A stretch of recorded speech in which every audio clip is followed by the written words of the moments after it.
of Europe. If that's not where you want to be though, or you're not interested, or maybe, you do want to just come to the United States, networking is a pretty open area. It depends on what you're trying to do. If you're like, you're going to be like a network administrator somewhere, or, you're going to be wanting to work on other things. Like, it really depends. But I definitely think networking is you got a lot of good opportunity kind of anywhere you go, probably, for the most part. I would say, yeah,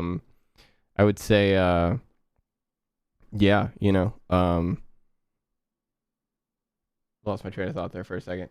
I would say, try and find some place you find yourself to be happiest with, and then try and compare that to the job market in the area. Another thing too, no kicks. If you do come to the U.S., you have to figure out some way with like visa and stuff like that. That can be challenging. Not that to say it's definitely not possible. It's more so to say that like American companies, some of them at least, like, don't hire outside of the United States.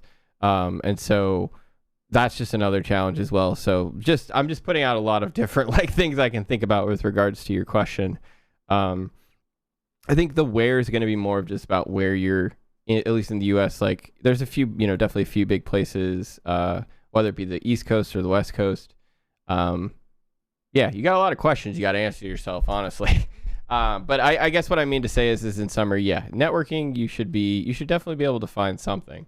It just depends really on what that something is going to be.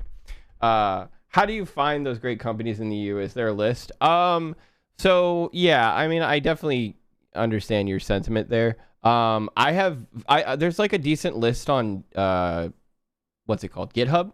I know that like GitHub, actually, if you just search like, remote European companies, right? GitHub, there's like open source lists that people maintain and stuff like that. So there's definitely places you can definitely find on the internet that are actually valuable and helpful. Okay, chapter 8, generic builders. All right, so chat, let's talk really quickly about Nix, what it is, and just kind of catch you all up to speed on what we're doing here, okay?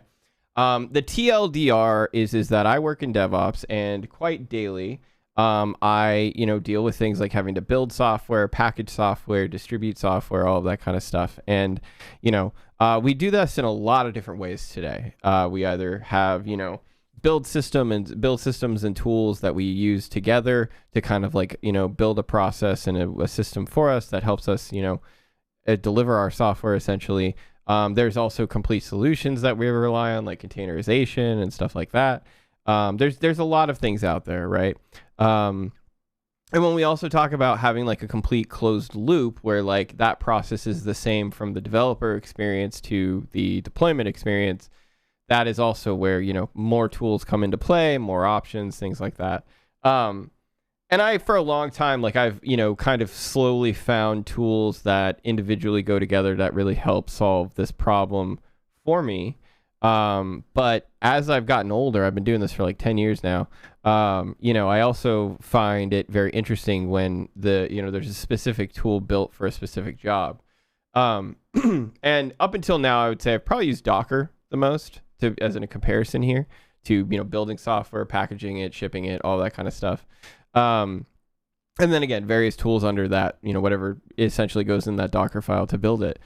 Nix is essentially focused on solving that exact problem that I just talked to you about.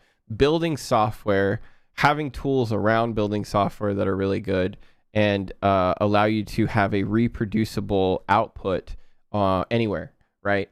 From dev to production or deployment. And so one of the things that honestly really fascinated me about Nix really was the idea that you just don't need containers, or at least a lot of the things that you may use in the development process, right, of containerization, you might not need, and you actually might not really even need to worry about containers until, you go to the distribution part or the deployment part, which, at that point, developers don't even touch. And so this is where I kind of started to become fascinated with Nix, the language, Nix, the operating system, and Nix, the package manager, each of these different parts, and how they work together to essentially give you that option.